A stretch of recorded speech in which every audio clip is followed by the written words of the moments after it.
Hi friends, ఈరోజు వార్తల్లో నిలిచిన కరెంట్ అఫైర్స్లోని మొదటి అంశం, జమిలీ ఎన్నికలకు ప్రత్యేకంగా రామ్నాథ్ కోవింద్ కమిటీని కేంద్ర ప్రభుత్వం నియమించింది. ఈ కమిటీ ఇటీవల నివేదికను సమర్పించింది. కోవింద్ కమిటీ నివేదికను కేంద్రం కూడా ఆమోదించింది. ప్రస్తుత ప్రభుత్వ హయాంలోనే ఈ జమిలీ ఎన్నికలకు పచ్చజెండా ఓపెన్ ఉంది.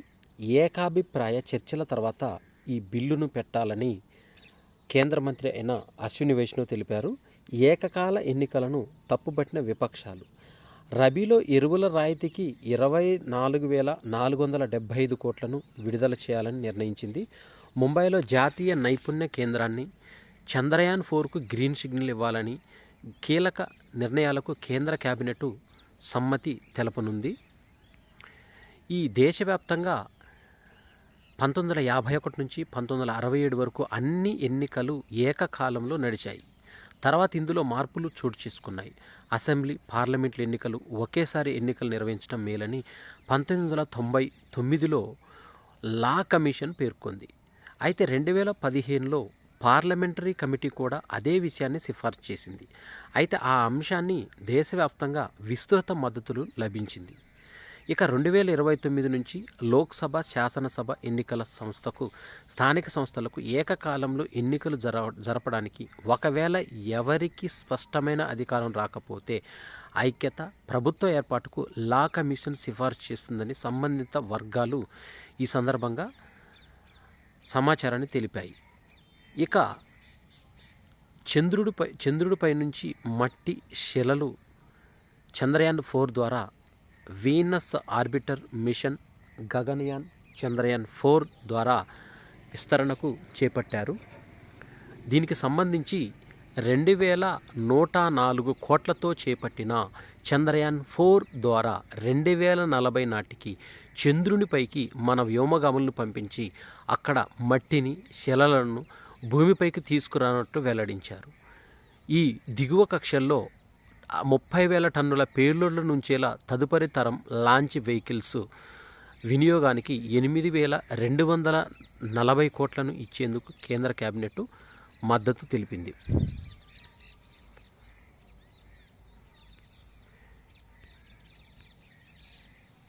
ఈ జమిలీ ఎన్నికలపైన 7 దేశాల్లో అధ్యయనం అనేది చేసింది.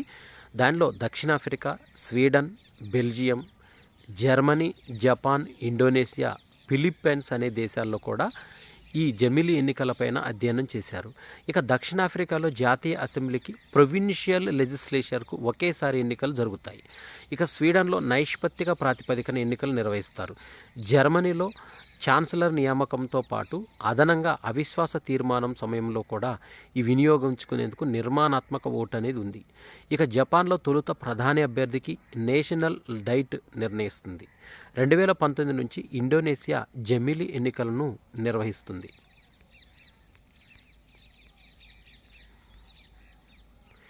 చిన్న తరహా పరిశ్రమలతోనే ఉపాధి అవకాశాలనేవి జరుగుతాయని, ఉద్యోగావకాశాలు మెరుగుపడతాయని, రైతు కుటుంబాల్లో ఆనందం, వ్యవసాయం పైన ఆధారపడొద్దు, కొందరు ఇతర రంగాల్లో రాణించాలని ఎంఎస్ఎంఈ పాలసీని ఆవిష్కరించింది తెలంగాణ రాష్ట్ర ప్రభుత్వము.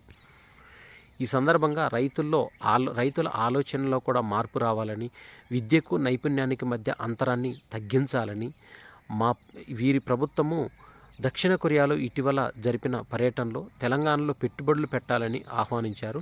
దశలవారీగా ఎంఎస్ఎంఈల బకాయిలను కూడా విడుదల చేయాలని, 100 కోట్లతో పరికరాలను కూడా ఆధునికీకరణకు ఒక నిధిని ఏర్పాటు చేయాలని తెలంగాణ రాష్ట్ర ప్రభుత్వము సంకల్పించింది.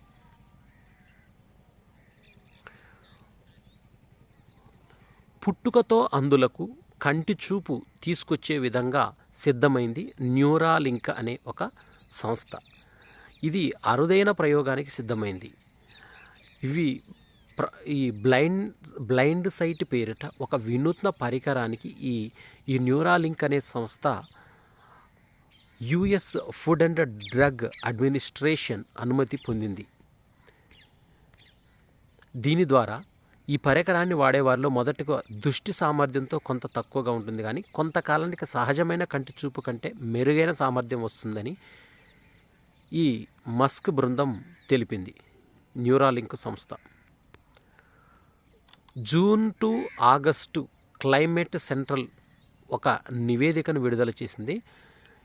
ఈ ప్రాంతంలో జూన్ 22 అత్యంత వేడి రోజుగా నమోదైంది 2024 సంవత్సరంలో.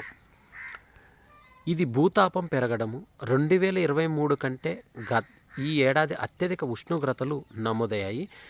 ఈ క్లైమేట్ సెంట్రల్ ఒక నివేదిక ద్వారా ఈ అంశాన్ని తెలిపింది. ఇక ఆర్థిక రాజధాని ముంబైలో 54 రోజులతో పాటు వాతావరణం మార్పుల పరిస్థితులు కనిపించాయి. కాన్పూర్, ఢిల్లీలో దీర్ఘకాలికంగా ఉష్ణోగ్రతలు 39 డిగ్రీలకు మించి నమోదయ్యాయి. ఢిల్లీలో జూన్లో 88 ఏళ్లలో అత్యధిక వర్షపాతం నమోదైంది. ముంబైలో కేవలం 6 గంటల్లోనే 30 సెంటీమీటర్ల వర్షం అనేది కురిసింది. ఈ సంబంధించిన వివరాలను వెల్లడించింది క్లైమేట్ సెంట్రల్ నివేదికను విడుదల చేసింది. దీని ఫలితంగా వాతావరణ మార్పుల్లో ఈ ఉపద్రవాలు సంభవించినట్టు శాస్త్రవేత్తలు తెలిపారు. గతేడాదిని మించి 2023 ప్రపంచంలో అత్యంత వేడిమి సంవత్సరంగా నమోదైంది. దీన్ని 1.5 డిగ్రీల మీద పెరిగాయి. 2023ని మించి 2024 అత్యంత వేడి సంవత్సరంగా నమోదైంది. జూలై 22న ప్రపంచ జనాభాలో 45% దాదాపుగా 360 కోట్ల మంది వాతావరణ సూచి 3కి మించిన వేడిమికి గురయ్యారు. తెలంగాణలో గత 55 ఏళ్లలో ఈ సీజన్లో 21 అత్యధిక వేడి రోజులున్నాయి. సాధారణ ఉష్ణోగ్రతలు 0.07 డిగ్రీల మేర పెరిగాయి. ఇక 3 నెలల కాలంలో 18 రోజుల వాతావరణ సూచిని ఈ 3 స్థాయిలను ఏకంగా 11 రోజుల స్థాయి 5 కన్నా ఎక్కువ వేడి ప్రజలు ఎదుర్కొన్నారు. ఇక ఆంధ్రప్రదేశ్లో విషయానికి వస్తే 14 అత్యధిక వేడి రోజులు నమోదయ్యాయి.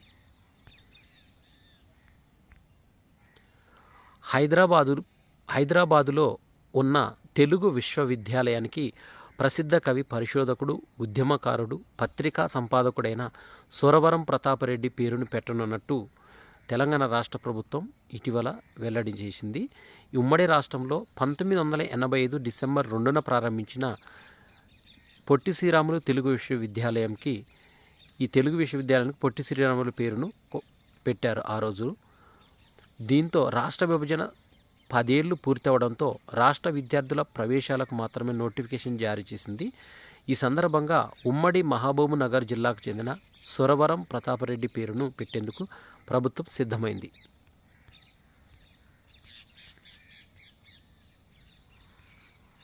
చెస్ ఒలింపియాడ్లో 7వ విజయాన్ని కైవసం చేసుకున్నాడు గ్రాండ్ మాస్టర్ గుకేష్. 3-1తో జార్జియాను ఓడించారు. ఆఖరి గేమ్లో వైశాలి 62 ఎత్తులతో లైలాను ఓడించడం.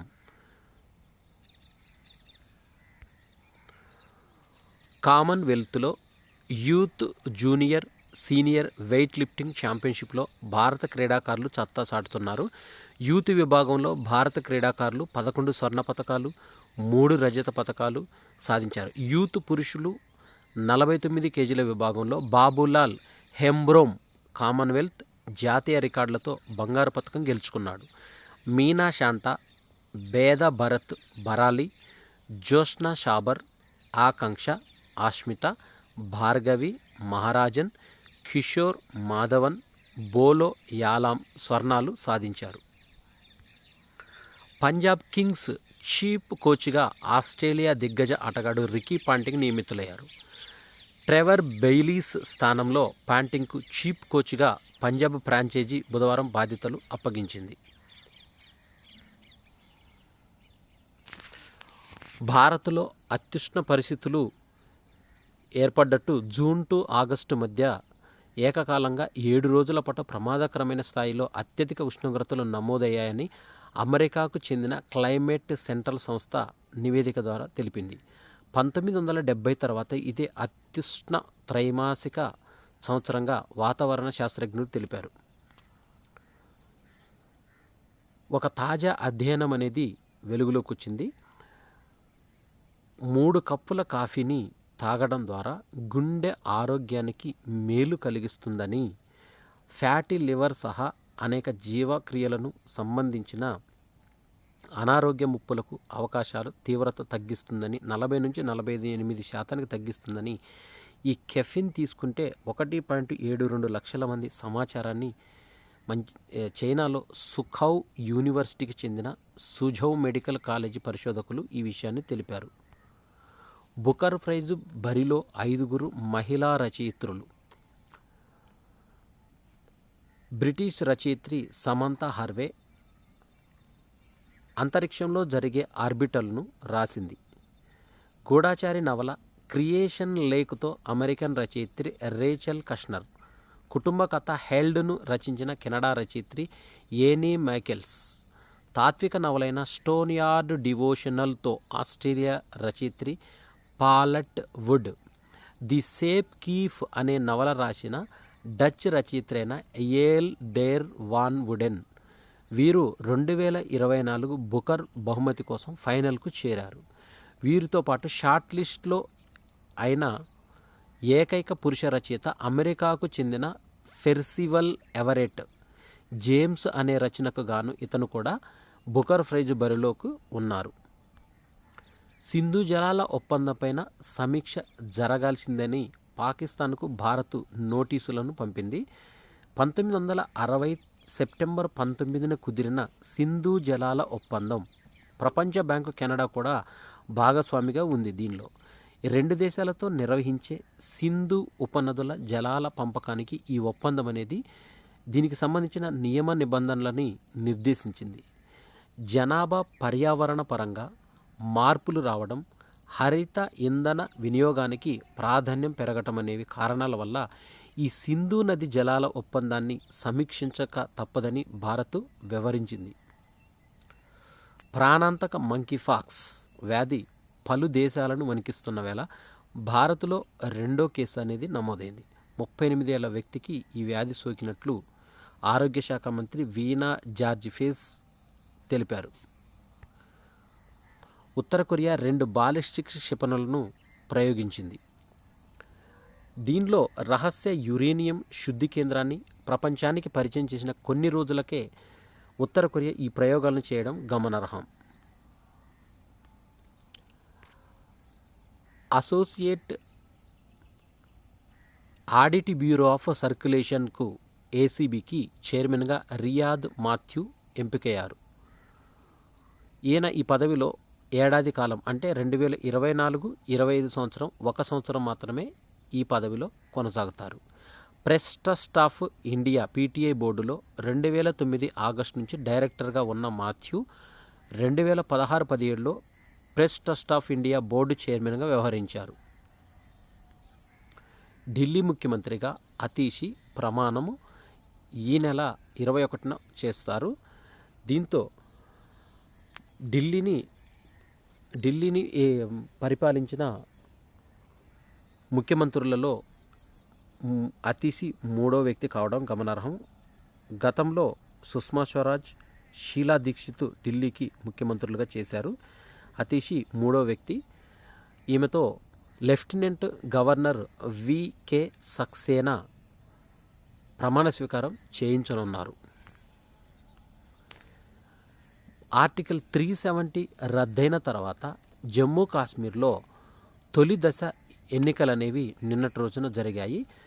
మొత్తము ప్రశాంతంగా ఎన్నికలు ముగిసిన తదనంతరము ఎలక్షన్ కమిషన్ రాష్ట్ర ఎన్నికల ప్రధాన ఎన్నికల కమిషనర్ సిఈఓ పీకే పోలే మీడియాకు తెలిపిన వివరాల ప్రకారం జమ్మూ కాశ్మీర్ రాష్ట్రం మొత్తం కూడా 61% పోలింగు నమోదైందని, దీంట్లో కిష్త్వాద్ జిల్లాలో అత్యధికంగా 77% పోలింగ్ నమోదైనట్టు, పుల్వామా జిల్లాలో అత్యల్పంగా 46% ఓటింగ్ నమోదైనట్టు జమ్మూ కాశ్మీర్ రాష్ట్ర ఎన్నికల ప్రధాన అధికారి పీకే పోలే మీడియాకు తెలిపారు.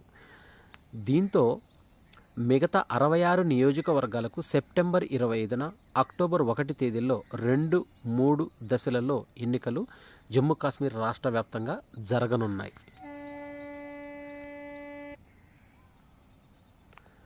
తెలంగాణ ఫేమస్ బాక్సర్ నిఖత్ జరీన్ బాక్సింగ్లో 2 సార్లు ప్రపంచ ఛాంపియన్గా నిలిచిన నిజామాబాద్ జిల్లాకు చెందిన నిఖత్ జరీన్కు డీజీపీ జితేందర్ బుధవారం నాడు డీఎస్పీగా నియామక ఉత్తర్వులను అందించారు.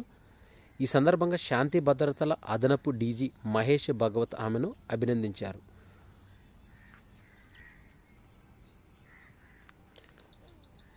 ఇవి సెప్టెంబర్ 19, 2024కు సంబంధించిన కరెంట్ అఫైర్స్. ఈ వీడియో నచ్చినట్టయితే లైక్ చేయండి, షేర్ చేయండి, కామెంట్ చేయండి. నా ఛానల్ సబ్స్క్రైబ్ చేసుకోవడం ద్వారా నేను చేసే వీడియోస్ అన్నీ కూడా మీకు నోటిఫికేషన్ రూపంలో వెలువడతాయి. Thanks for watching.